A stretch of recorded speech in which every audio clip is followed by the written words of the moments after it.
Have you ever wondered what it would be like to feel absolutely no pain during a surgical procedure? Welcome to the fascinating world of anesthetics.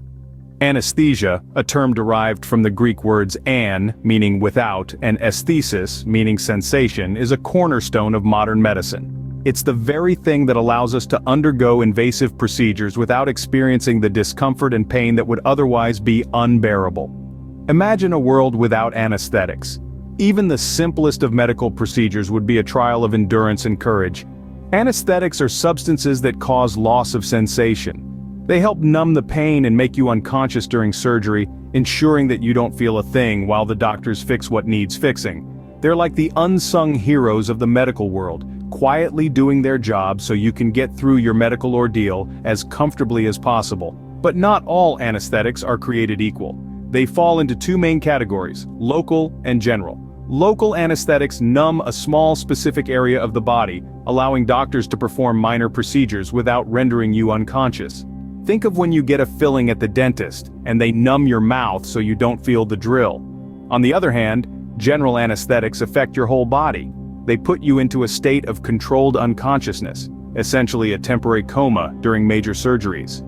It's like pressing the pause button on your sensory perception. Everything goes quiet, and before you know it, you're waking up with the procedure all done and dusted. Each category contains a wide range of different anesthetics, each with its own properties, uses, and levels of potency. Some are mild, used for minor procedures, while others are potent enough to put you into a deep sleep for hours on end. Understanding the world of anesthetics is no easy feat. It's a complex field, with a myriad of substances each playing their own pivotal role in the grand orchestra of medical procedures. Now let's dive deeper into the realm of anesthetics and learn about their potency levels. Starting off our list, we have nitrous oxide, commonly known as laughing gas. This colorless, non-flammable gas with a slightly sweet odor and taste has a long history in the medical world. Used primarily in dentistry, nitrous oxide is known for its ability to ease pain and induce a pleasurable feeling. Its sedative effects are quite mild, which is why it's commonly mixed with oxygen and inhaled through a mask for dental procedures. The patient remains conscious, able to understand and respond, but in a relaxed and comfortable state. From the light touch of nitrous oxide, let's move on to local anesthetics, a group of medications that block the feeling of pain from a specific area of the body. A prime example is lidocaine. This is a medication that numbs tissue in a specific area. It's used to decrease pain or discomfort caused by skin irritations, sore throat, sunburn, teething pain, vaginal or rectal irritation, ingrown toenails, hemorrhoids, and many other sources of minor pain on the body surface.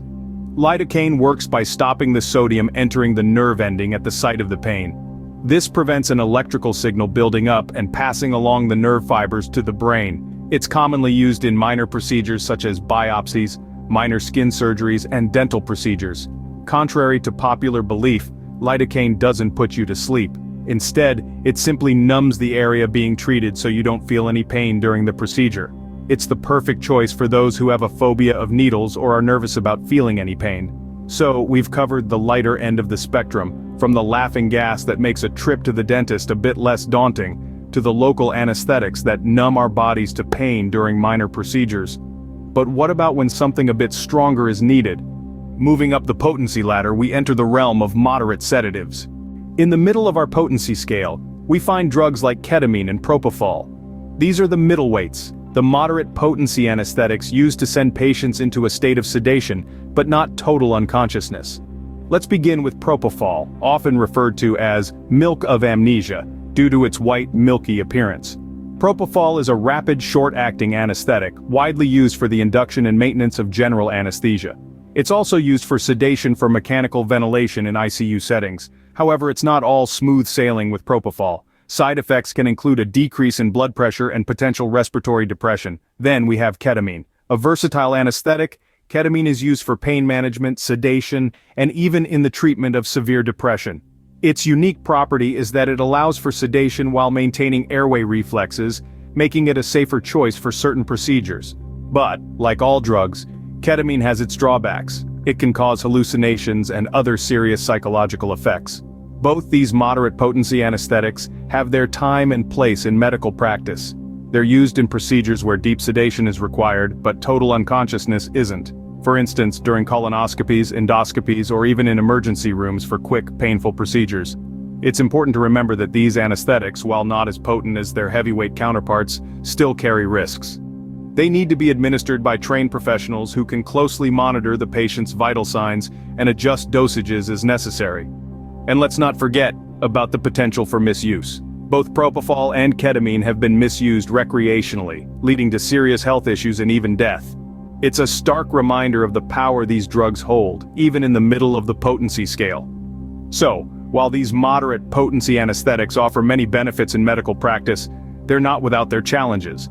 As with all anesthetics, their use requires a careful balance of risk and benefit, with patient safety always being the top priority.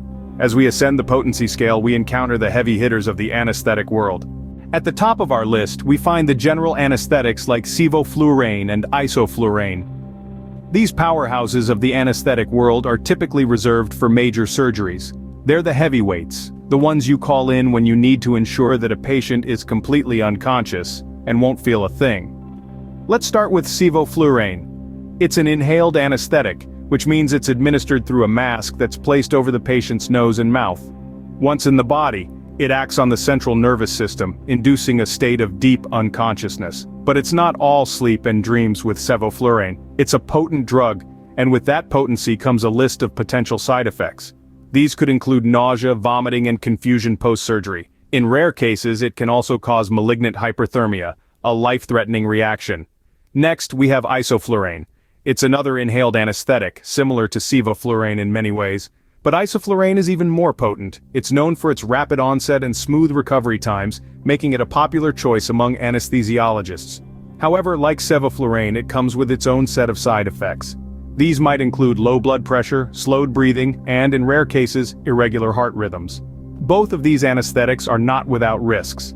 Their high potency means they need to be used carefully and under the strict supervision of an anesthesiologist. They can affect cardiovascular and respiratory systems, and their use is often avoided in patients with certain heart or lung conditions.